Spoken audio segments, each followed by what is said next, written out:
Welcome back, friends. This week for me was a fantastic work week, which I attribute to five specific things that I narrowed down that helped tremendously with that. So I thought I would just kind of jump in and explain what those are. All of them had something to do with having fun and being around people for me that helped me grow. So the first of those things, very first one was just being excited about my work. So I don't feel this every single week.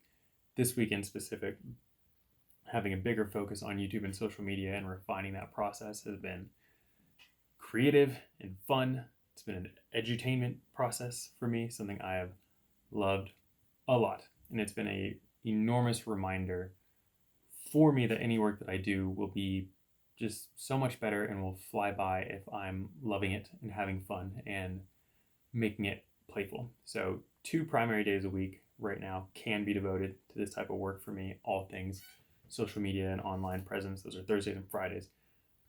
So much of my Monday through Wednesday this week was looking forward to these days, not skipping the things that matter on those days and not taking them in and enjoying them, but big focus on looking forward to Thursday and Friday, as I knew there'd be a lot of reflection looking at last month's analytics coming into August with a fresher mindset and understanding of the work that I want to do on here, as well as new ideas, new encouragements, and new things that I have learned, which those tie into some of the follow-up things as well. But so much so, this was fun that I even considered, not really, but canceling plans Thursday and Friday night because I was just enjoying the work that I was doing so much.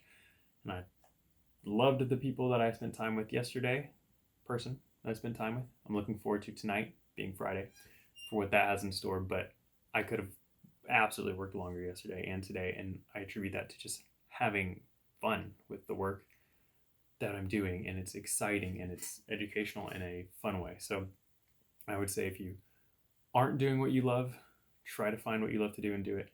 If you can't find that, try to integrate things that you do love to do in the work that you're doing. Make the current work more fun.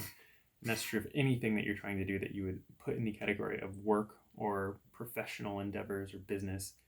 The more fun and enjoyable and playful you can make it, I think the easier that process is going to be for you. So I think that's a really big key to having a good life and especially a good work life. So that's that. Number two, getting input from other people. And I debated having this be one topic because the one after ties right into it, but I felt like this is good to be separate in the second item. So getting input from others. So my perspective is that there's always going to be people smarter than you, and there will always be people with different perspectives than you. So remembering that these people matter and that they play an important part in the world, but especially in your life and where you're going. So I spent a few hours this week just talking with people about topics that I have some ignorance on. And these topics related to YouTube and content creation, videography, as well as refining myself as a therapist by learning from people, and even as much as learning about nutrition and diet from some very smart people who know a lot about the topics than I know. And it's very helpful to work with people who know more than you about things that you are curious about. So, my understanding and my perspective are very limited. And while I may not be able to do a huge amount of research, I can do some on my own. However, there's a limit to the utility of that before it just makes sense to go get a complete nerd and a complete joyfully infused person who knows the topic and just wants to talk about that topic and who loves to give you the information about it as well. Those people are great. Sometimes they charge and sometimes they don't, but knowing people who really want to talk about something that you're ignorant on, it's a fantastic way to learn more about really any given topic. So, even if I know more than someone else on topics, still their perspective can be helpful, and that was important for me as well. So even coming into an equal playing field with someone where you're like, hey, we both have a decent understanding of this topic, or I even know more, but you're going to view the world differently through your lens, and you're going to view this experience that I'm talking about and this thing that I want to learn differently as well. And having that extra perspective can just, point out blind spots and help guide you along your route and avoid harm and destruction along the way by just getting that sometimes very simple input. So The third piece, which ties very closely into this, is to offer input to other people. And that's something that I am a strong proponent of, that one of the best ways to learn something is to get better at explaining it and teaching it to others. Anytime we can teach or explain a topic, it refines our ability to know the topic better. And that can be compounded every time you explain it, even to the same people. You can point out different things and understand your own understanding better, if that makes sense. And as time goes on, you'll learn more and be able to refine what you're doing even more efficiently. So, as that goes, one of the things that was a prime example of this for me this week was looking at the practice that I contract with, and the fact that they bring in new interns on a regular basis, about 3 times a year-ish. We cycle through new interns. Part of that process is orientation, getting people acclimated and onboarded properly. And I contract as the director of business development there. And one of my roles is to review monthly reports that these students do, and a couple other smaller hats that I wear. So orientation involves me in onboarding them and making sure that they understand this is what to expect. And this is something that every time that I come around to this orientation, I look back over my notes and I change things and I make it different and I try something new, because I've taught it multiple times, and each time I realize what I know and what I need to know more of and how I can improve the delivery of that. This time felt the best by a long shot, like tenfold the last time for me. It just peaked, and that came from teaching it to other people and the things that I expect from these students and the interns. It helps me refine that expectation by going over it so many times and understanding the topic from my perspective better in order for me to teach it to other people. So offering input to others, and particularly, not against their will, but if they're asking you for that education or they are onboarding in some capacity, that we give our input to others and refine our ability to talk. So the fourth piece for me this week was to be intentional about why I'm gathering information and from who. This is something that I feel like I preach a lot to people, is to be very mindful about who you take advice from and where you seek it out. So I met with a friend of mine this week who I believe to be much, much wiser than me as it comes down to topics of YouTube and content creation overall. And I hope you're watching, because this video is hopefully better because of our interactions as well as the ones to come. But this person has a lot that they were able to teach me, and they have a lot that they can teach me about other topics, and we're friends. So what that means is it is very, very easy to leave the topic for us to talk about other things that we both find interesting for a moment where I'm trying to learn, for actually me to turn into a person that's offering more information, or to just be overly friendly. And so being intentional about the information that I wanted to gather and bringing that topic of, this is what I want to focus on, and here are some tangential topics that are interesting as well, and not quite icebreakers, but getting conversation going just to talk because we're friends. But this is the focus. We have an hour. This is what we need to focus on. This is what we are focusing on. I wanted to meet with you about that because I think you know a lot about that topic. I want to meet with you as a friend in other moments, or in this context in other moments. But this is the area of growth that we're looking at, and this is how I want that conversation directed.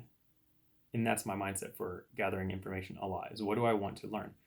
And we're not always able to figure out exactly what we want to learn, but we can usually find a starting place of, what don't I know? What am I trying to seek out? And who might have that information? And just aim in that direction. And if you can find the direct person, go there.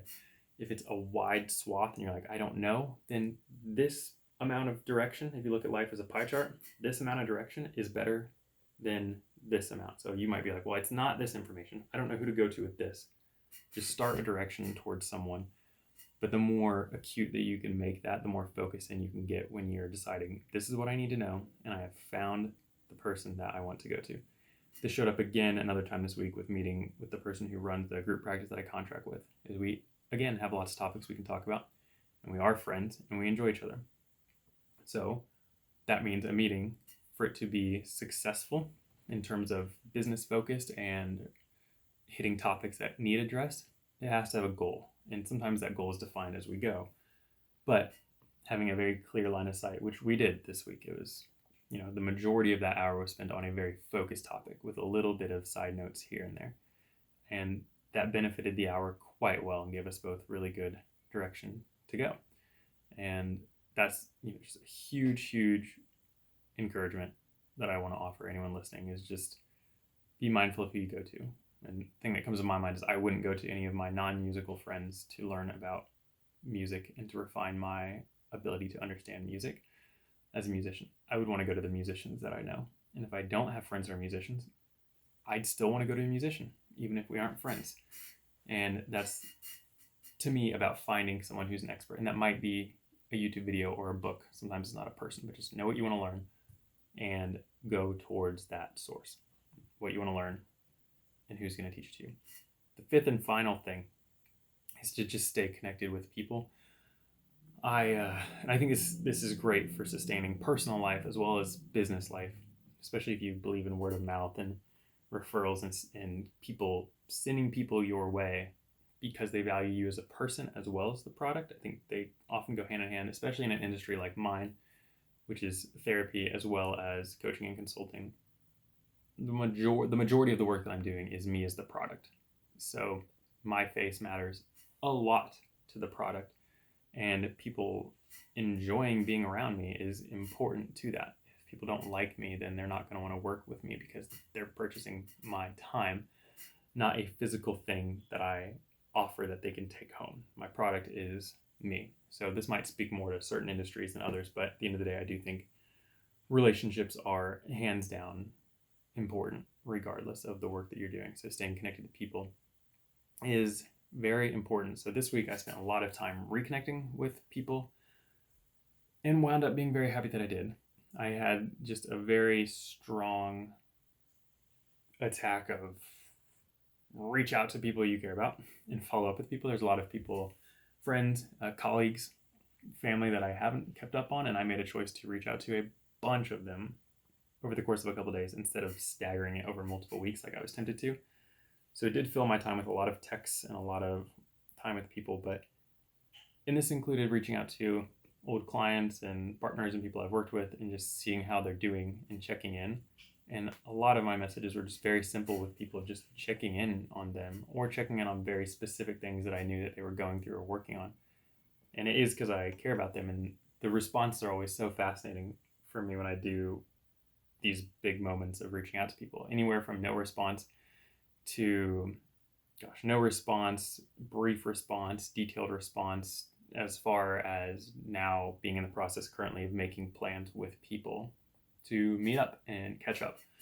And it's just a wonderful process. And I think other than the fact that it takes time and that relationships take time and effort, I think it's a complete win to do this in life. And I think it trickles over to so much of business is learning to be relational with people and engage people in a good and healthy way.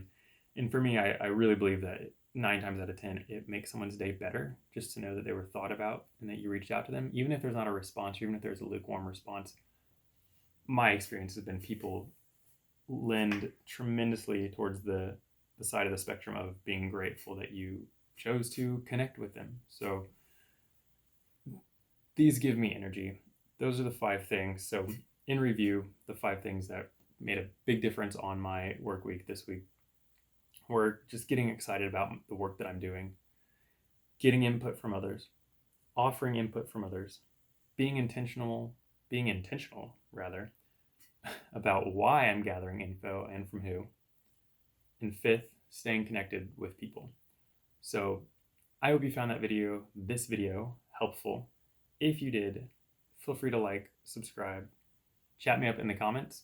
The channel is quite small at the moment, so you are guaranteed a response from me at this point because I've got the time and availability to respond. So that's pretty fun. If you're interested in any coaching or consulting or just wanting to connect, my websites, contact info, and Instagram are in the description below. Other than that, I hope you all have a very enjoyable weekend, and I'll look forward to seeing you next week. Later.